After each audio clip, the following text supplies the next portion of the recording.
How to ship on eBay. Now, if you want to ship on eBay, if you are an eBay seller, it's actually quite simple to do so. Once you launch eBay and you log into your account, go to the selling tab from the bottom right. Here you'll see all of your active listings and orders.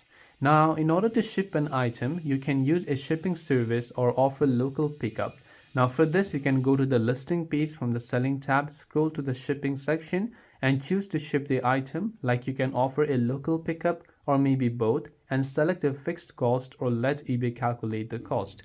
After that, you must also buy a shipping label. So you can go to my eBay and then over here you can also simply go to my orders option, and once you go to my orders, over there you can select purchase shipping label next to the item you want to ship.